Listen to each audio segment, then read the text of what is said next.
We had 58 episodes of Pack Attack this year. 82 games were played in total. We had 64 total wins, 18 total losses, and we made it to World Series one time. And today we're celebrating the best players that we had throughout the year of Pack Attack. This is the Pack Attack All-Star team. We're gonna go player by player, starting with our starting catcher. It has to be live series Cal Raleigh. We got him very early on in the year, and then he kept getting upgraded, obviously. We were also kind of like stuck at catcher at one point, like there was no better options coming out in the shop, but Cal Raleigh held down the fort, man, even when he probably should have been overmatched. These are the numbers he put up over the course of the year: 13 homers, 416 batting average, and he might have been on the team the longest time. I'm not sure about that, but there was a lot of times where he was on the bench and then like he'd get supercharged or he'd get an upgrade and then I'd put him back in the lineup. Over to first base, it's another switch hitter, and this is somebody I never would have thought would be on a team like this. It's Eddie Murray. I had never been good with Eddie Murray cards in the past until this version right here. 10 home runs, 365 average in 23 games. Our all-star at second base throws it way back to the beginning. Isaac Paredes, a gold. He was so good in the early stages of Pack Attack. He batted .439, didn't hit for a crazy amount of power, but 6 home runs. Over to shortstop, and it's the first parallel 5 we had this year on Pack Attack. It's Eli Willits. In terms of plate appearances, he was the most used card this year at 124, but he was our first 99 overall when we got him. Stayed on the team the rest of the year. And next up at third base, it's Iva Arquette, one of my favorites. He came so close to getting to parallel 5, and I guess he would have a chance today if he has a good all-star game. 16 home runs, 324 average over the course of 41 games. Dude was unstoppable when we'd play on all-star difficulty, and then when we'd bump up to Hall of Fame, he struggled a little bit more. Our left field all-star kind of was one that I didn't remember, but Jason Bay played 12 games for me, batted .412, hit 5 homers. Feel like that was kind of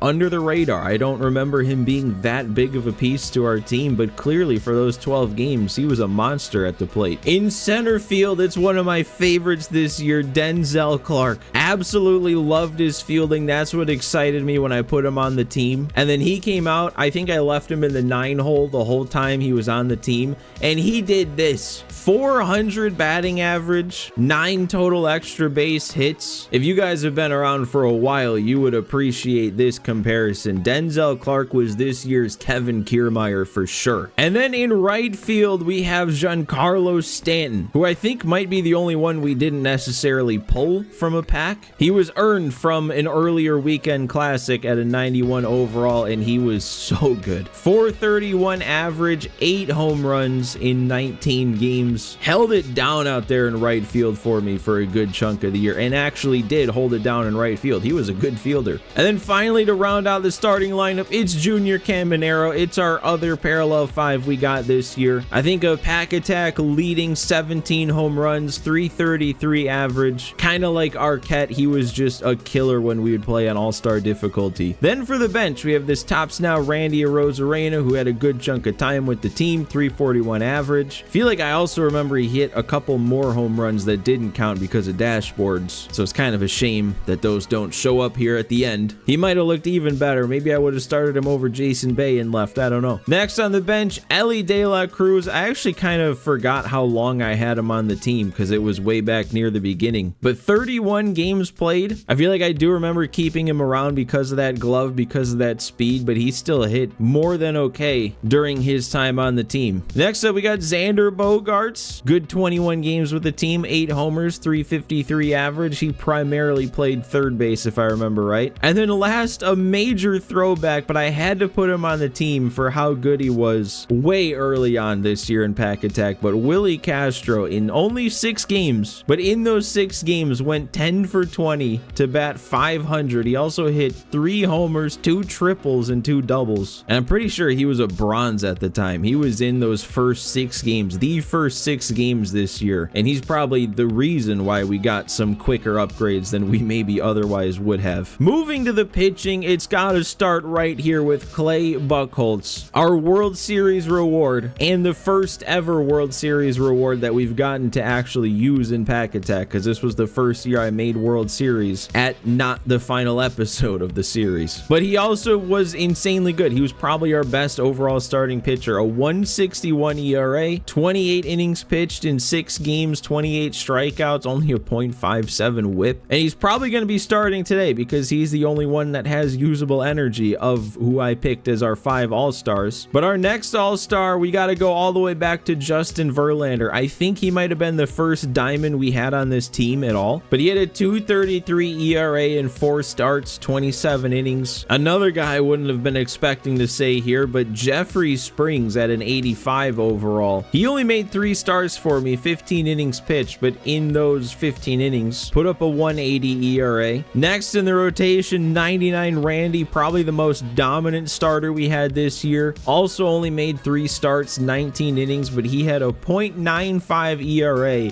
and 29 strikeouts in those 19 innings. And then last up, maybe my favorite, honestly, all year, Jamie Arnold. Pretty sure he had the most innings pitched with 32 in 6 starts. He had a 3.38 ERA, which, you know, that's not crazy. But I don't know. I don't know what it was about Jamie Arnold that I just really enjoyed using. We won't spend too much time on the bullpen because I don't even really feel that comfortable calling this an all-star team bullpen. But a lot of it is just because how Pack Attack works and how the games seem to go. I just don't use that many bullpen arms, and we're always switching them out. So when you combine, you know, getting a lot of early quits with always improving our bullpen, the people in our bullpen aren't going to be used a whole lot. But I put in some guys that had multiple outings that didn't allow a run. That'd be Billy Wagner, Camilo Doval, Aroldis Chapman, and Jason Adam, and maybe Kirby Yates too. Yeah, I think all of those guys I just said had 3 or 4 outings and didn't allow a run in those outings. We also have Chafin because I think he had the most appearances at 7. I think that's why I put him here. Robert Suarez is here because he led the team in strikeouts with 8. And then Randy Rodriguez is only here because he led the team in saves with 2. So I'm going to be taking my all-star team into a game of ranked here. We're in the middle of a weekend classic, which, wow. Did they put me all the way down at bronze 1 because I didn't play? I guess that makes sense. Does that mean we're going to be on veteran? I don't know. I kind of thought since I was at a 550 rating, we'd at least be in that division. This is the first I've looked at this screen on this account, so I didn't know. But real quick before we get into it, I just wanted to say, since things on the Pack Attack front have been kind of radio silent since the last game, I am still planning on bringing Pack Attack back. It's going to be a revamped reset of the team like I was saying, and it should be getting started in about a week-ish. Is the plan. Still got a bit more grinding to do on this account. Still got to build up a little bit more packs in the inventory for what I have planned. But yeah, the goal, the hope is to have what I guess is kind of both the next episode of Pack Attack, but also the first episode of almost a new Pack Attack series, if I'm being honest, because we're starting over. It's brand new. All right, let's see how this goes down here in this lowest division, which I was not anticipating being the case for going up against Kerry Wood. I'm also the home team, which is fun because I picked Industry Center Stadium. I know I kind of settled on Sawyer Memorial being my new favorite park to play at after we couldn't use Pack Attack Park anymore. But Industry Center is where we played at for most of the year. Because man, what even happened to creative stadiums this year? That has to be like the worst aspect of this game. You started off not being able to use them online. That's why we had to play at Industry Center Stadium. Or maybe it wasn't that you couldn't use them, but it didn't let you bring over the ones from last year. There was something going on at the beginning of the year, and then we got to use them for a couple of months before then they took them away, and I don't think they've brought them back yet, so that means I don't think they will. All right, we got Shohei down 0-2 here. Oh, he made contact. Man, I was hoping we could bounce that curve in there. There we go, way out in front of that circle change. That was actually ridiculous how out in front of that he was. Go back to it again. Same result. Same result. All right, let's see what this all-star team offense can do. First pitch, Willits.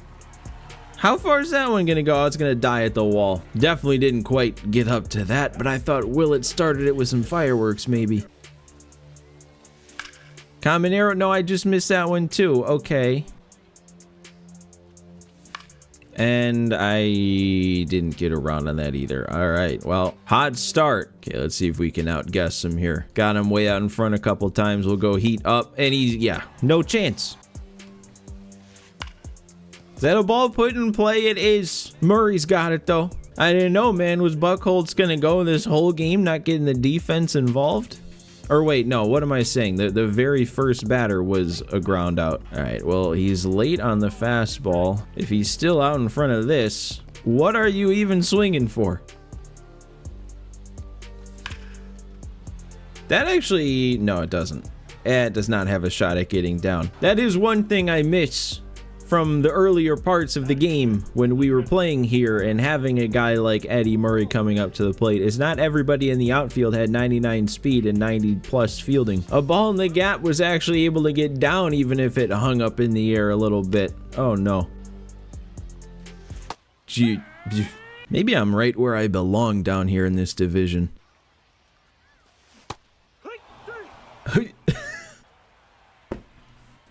Just move on, I guess. There is absolutely no way it's about to be a pitcher's duel in the Bronze 1 League. There we go, dude. That pitch is automatic. It's actually crazy how he hasn't been able to pick that up one time yet. I mean, I just might make it obvious at this point. We get to a 2-strike count. The first pitch you're gonna see is that he still swung. He was still very early and it was a foot below the zone. Okay, game's trying to help him, I guess. Yeah, get it lower. He's even more out in front that time. Now, what were to happen if I started throwing it maybe, say, now with 1 strike? We try and get it twice in a row. Is this pitch legitimately just free today? Yeah, it is. Dude. Okay, at least I got back to making contact, but that's a very low bar. Look at this swing again. I'm timing it up. We're just a little under it. This is horrible. I'm sorry. Denzel Clark, though, he's gonna do it. I have full faith. I had to put him in the 9 hole. Ah. That was even his specialty, slightly late. Okay, this is actually starting to get kind of embarrassing. We have both sent the minimum up to the plate through 3 innings here. This is I mean, he's still miles away from threatening, so at least we have time to do something, one would assume.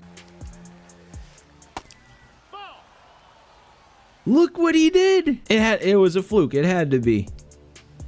Yeah, well, he got me for a second there. What if I just, like, really be bad and just only throw this pitch?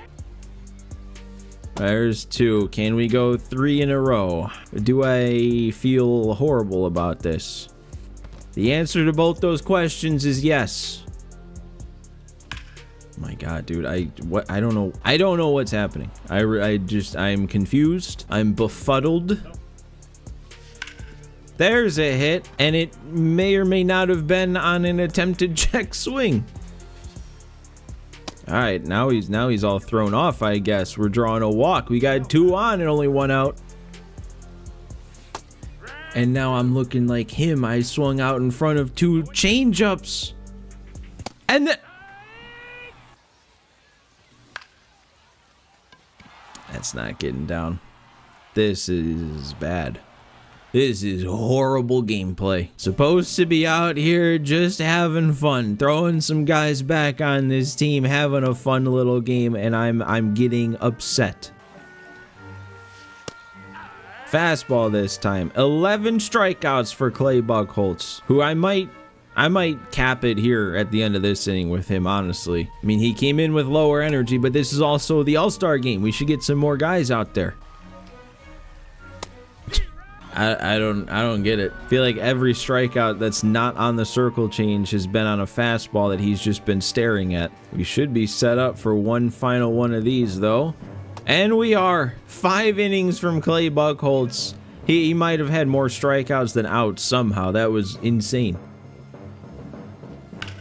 Did I get it? No, it's gonna go foul. Is it gonna stay in play and be even worse? It is. Oh my God.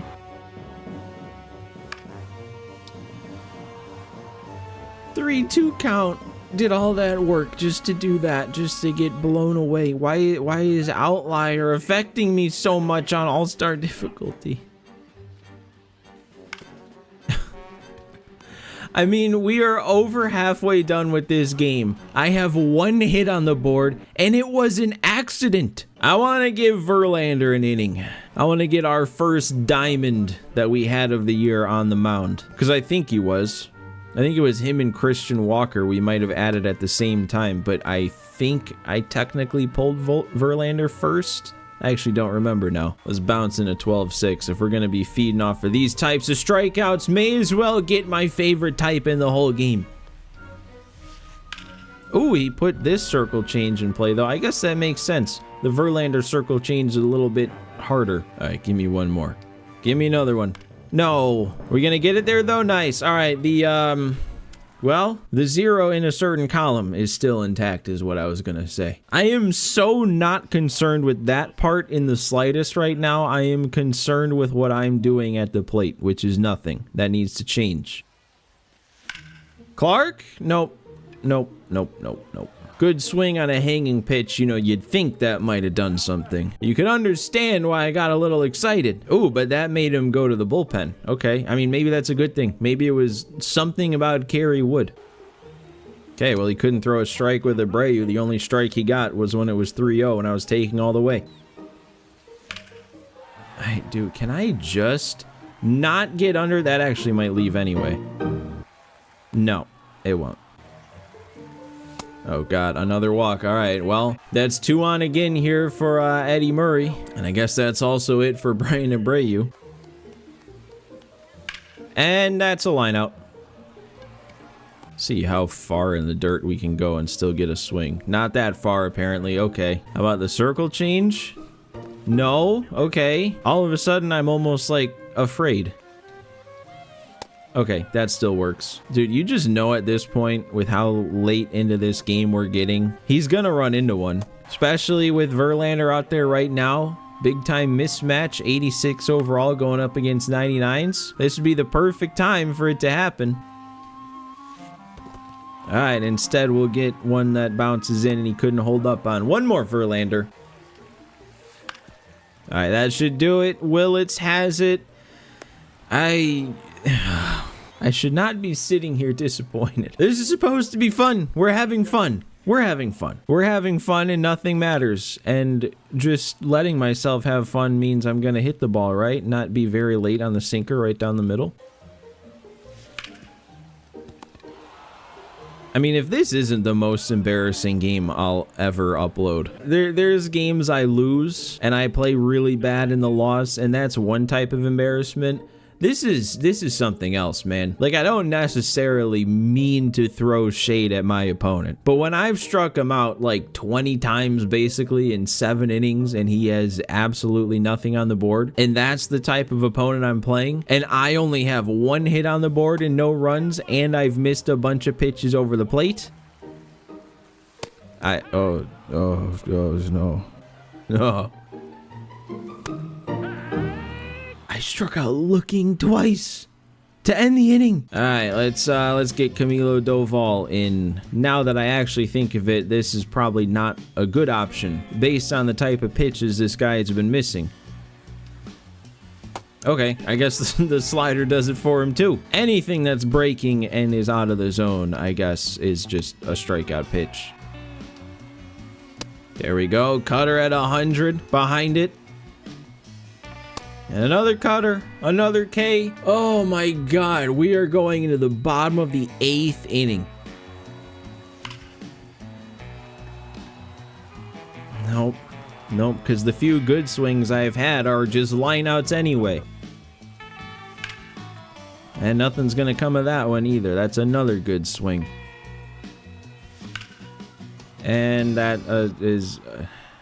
So here's the thing, 7, 8, 9 are coming up. It's gonna be the 9th inning. You know what that means. And I could not care less right now. We can do the thing, we can complete history, and the game wouldn't end right now. All right, well, there's one more out towards that. There's the second once we complete it.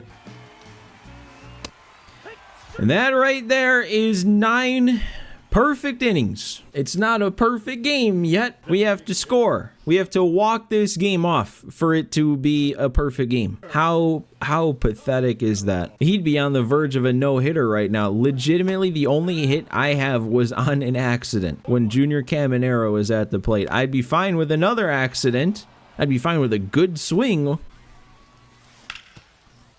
Okay, well, I can't say that was an accident because I definitely meant to swing. That was a very early swing. That's where we're at right now. My 2 hits are on the same or from the same player on an attempted check swing and a very early swing. Jesus, dude, I don't deserve to be here. I don't deserve to be on your screen at this point. You know what I never thought of before? But it's very close to coming into play. But with the extra inning rule change, you can lose a perfect game now, technically. You never, ever in history were able to lose a perfect game. You could lose a no-hitter, but we give up 2 sac flies next inning. We lose, or we at least go down in a perfect game. All right, well, I'm going to go to Aroldis Chapman. He's got 2 lefties and a switch hitter due up this inning. I'm guessing not anymore. Nope, he's bringing George Springer in off the bench to pinch hit for Shohei. Ooh, he's trying to steal third, and he's going to get there because the ball was in the dirt. He tried to bunt it. Okay, Chapman.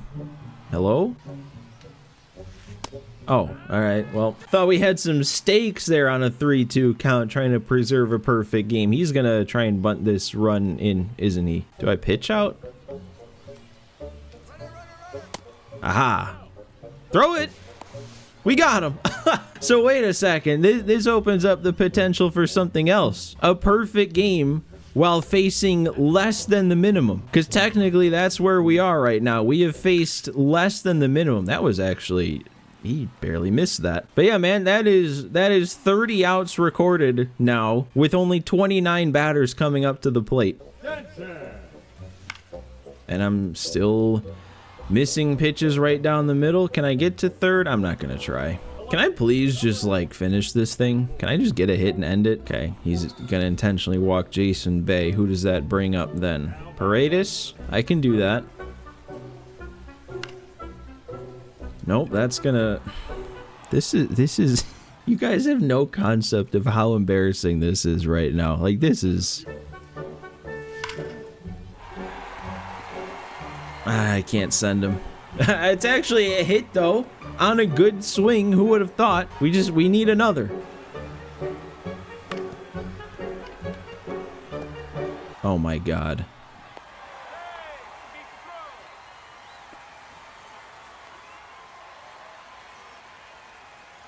Well, there's your Pack Attack All-Stars. That was apparently the best we had to offer from this year.